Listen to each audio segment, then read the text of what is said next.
This is an extract from the Leader Coronavirus Daily podcast by the Evening Standard and hosted by me, David Marsland. To hear the whole thing, search for it on your podcast provider. Care homes and COVID-19. For months, this has been a story of what was done, what wasn't, and what should have been. Accusatory fingers have been pointed at a government that's said to have failed to protect workers and those in their care. Now Boris Johnson appears to have pointed one back, saying, "We discovered too many care homes didn't really follow the procedures in the way that they could have, but we're learning lessons the whole time." The National Care Forum says those comments are hugely insulting. The chief executive of the Community Integrated Care charity says the PM is cowardly. Our editorial column says the government needs to start accepting it didn't get everything right. When the Prime Minister tries to explain away his handling of coronavirus, he immediately crashes into trouble, as he has done by claiming that too many care homes didn't really follow the procedures, with the result that thousands of people died. That piece of shameless buck-passing has rightly attracted the scorn it deserves. We know Britain's response to coronavirus went wrong. We also know this isn't all the fault of politicians. The scientific advice at the start was uncertain, for instance. Other countries have seen the crisis hit care homes badly too, even ones with well-funded systems such as Sweden. But it is no good the PM blaming the homes. They were let down.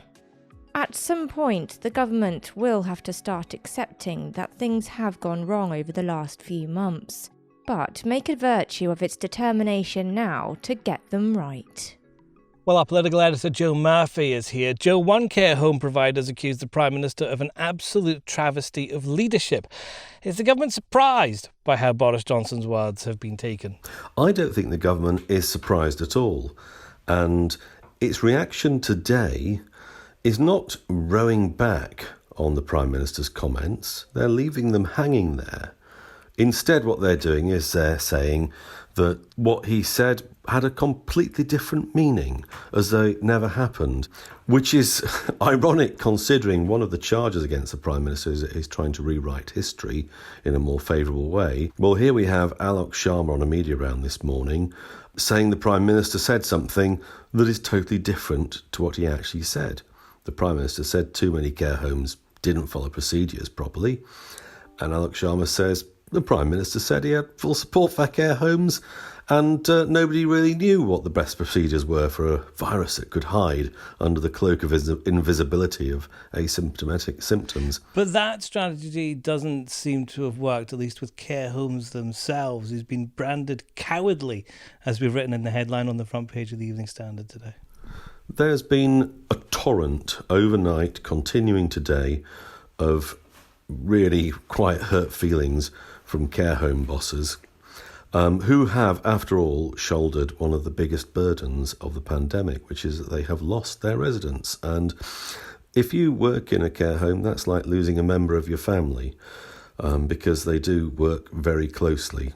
These are not figures in a list. These are real people that you get very close to in a care home. And of course, they also feel, and I've got a lot of sympathy for this view, that they were the poor relations of the whole pandemic. People who didn't get the same quality PPE as hospitals got, who didn't get tests, and who were really forced to do very close-up work with less protection than a lot of hairdressers are currently using.